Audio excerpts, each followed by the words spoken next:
yakni sebuah konsep yang mencakup aktivitas manusia dan membuat kaitan yang erat antara individu dengan masyarakat.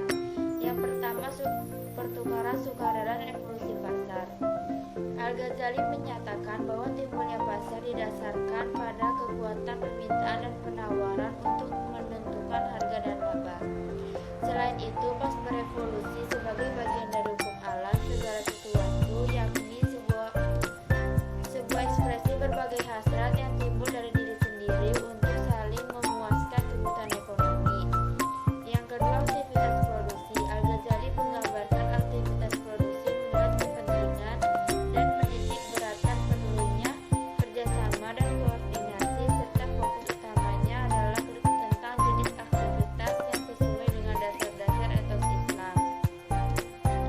Yang ketiga, produksi barang-barang kebutuhan dasar sebagai kewajiban sosial. Al-Ghazali menganggap bahwa kerja sebagai bagian dari ibadah seseorang, bahkan produksi barang-barang kebutuhan dasar sebagai kewajiban sosial. Yang keempat, utang publik. Menurut Al-Ghazali, seseorang tidak dapat menafikan bolehnya penguasa untuk meminjam dari rakyat bila kebutuhan negara menuntutnya. Dan yang terakhir, pengeluaran publik. Menurut Al-Ghazali, pengeluaran publik harus sesuai dengan penegakan keadilan sosial, ekonomi, keamanan, dan stabilitas negara, serta pengembangan suatu masyarakat yang makmur.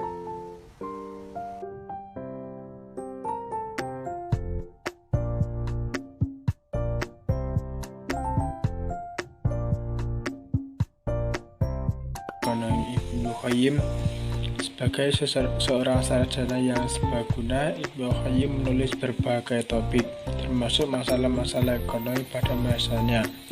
Seperti gurunya, Ibnu Taimiyah.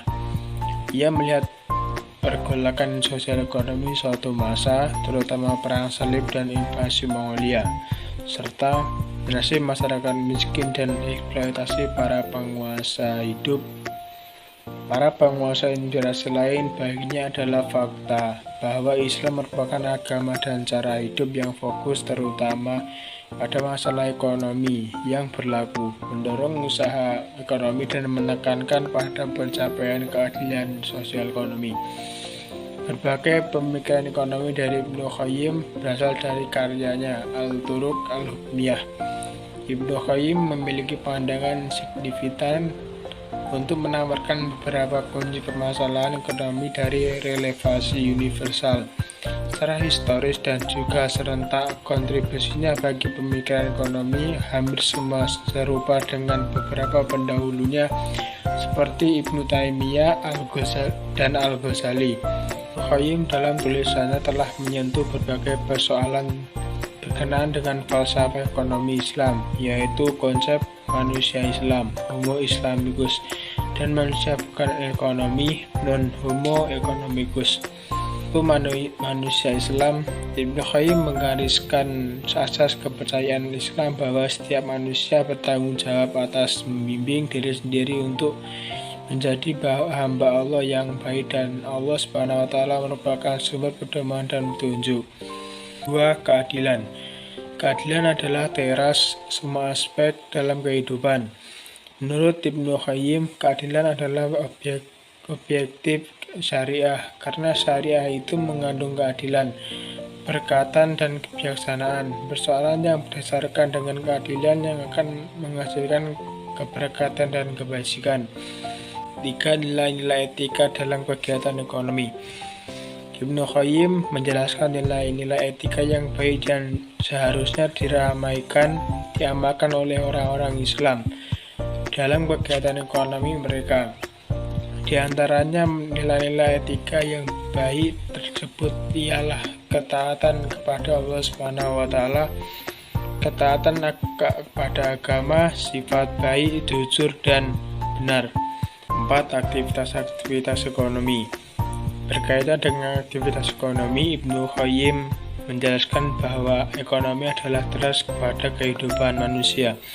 Tanpa ekonomi, kehidupan akan susah dan keperluan jasmani seharian manusia akan seperti makanan, minuman, tempat tinggal dan sebagainya tidak akan terpenuhi.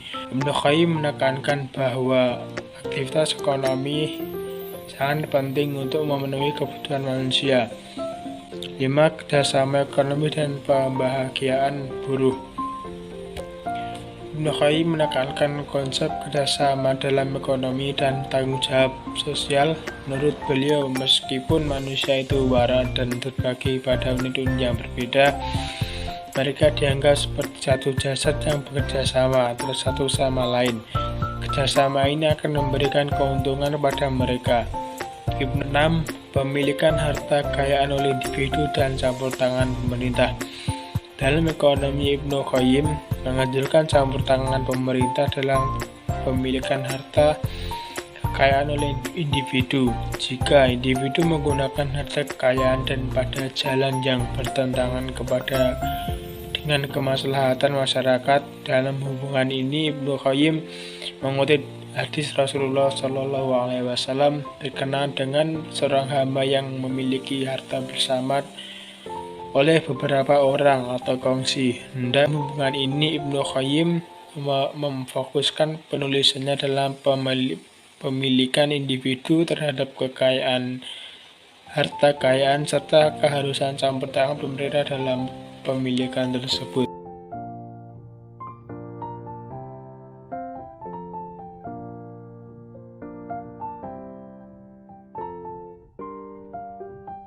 Baiklah, saya Veronica Lestari akan melanjutkan penjelasan sebelumnya.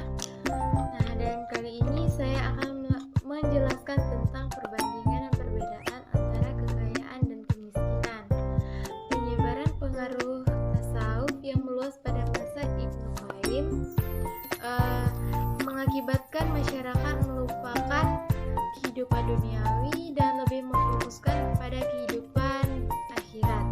Untuk membetulkan kesalahpahaman ini, Ibnu Qayyim berusaha supaya masyarakat Islam lebih memfokuskan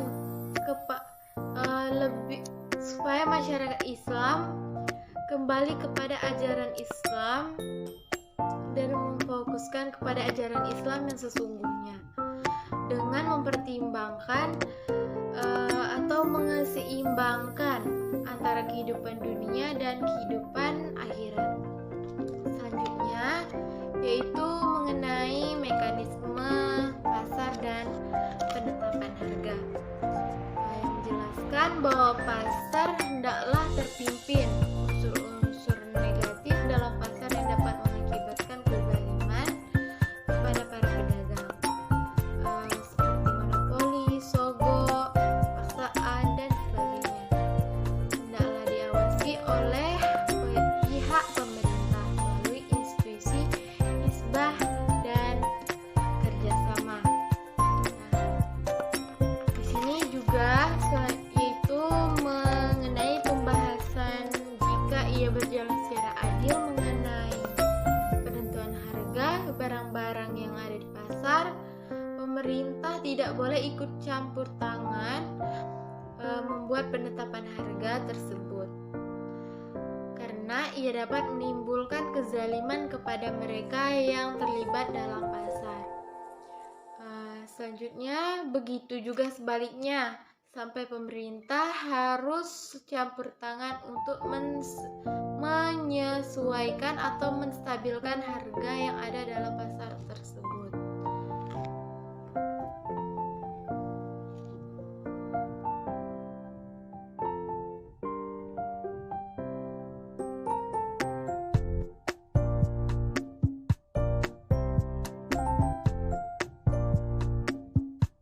Perkenalkan, nama saya Titi Aulia. Di sini saya akan menjelaskan pemikiran ekonomi Islam menurut Ibnu Taimiyah pada abad ke-10 sampai 13 Masehi. Langsung saja, pemikiran ekonomi Ibnu Taimiyah banyak diambil dari berbagai karya tulisnya, di antaranya seperti Majmu' Fatawa dan Syaikh al-Islam. Yang pertama akan dibahas dari segi mekanisme pasar. Di mekanisme pasar ini terbagi menjadi beberapa bidang. Yang pertama yaitu tentang mekanisme harga. Mekanisme harga sendiri merupakan proses yang berjalan dengan adanya gaya tarik-menarik antara produsen dan konsumen. baik itu dari segi output, produk maupun input faktor-faktor produksi. Adapun harga diartikan sebagai sejumlah uang yang menyatakan nilai tukar suatu unit benda tertentu. Ibnu Taimiyah sangat setuju dengan mekanisme harga. Oleh karena itu, beliau sangat mendukung apabila pemerintah tidak mengintervensi harga selama mekanisme pasar itu terjadi. Konsep harga yang adil menurut seorang Ibnu Taimiyah yaitu nilai harga di mana orang-orang menjual barangnya dan dapat diterima secara umum dengan hal yang sepadan pula dengan barang yang dijualnya atau barang-barang sejenis lainnya yang ada di tempat atau waktu tertentu. Ada salah satu hal yang sangat ditentang oleh beliau, yaitu tentang monopoli terhadap kebutuhan-kebutuhan manusia. Aspek itu atau kegiatan itu sangat-sangat tidak beliau terapkan atau sangat-sangat beliau tentang di masanya. Selanjutnya yaitu regulasi harga.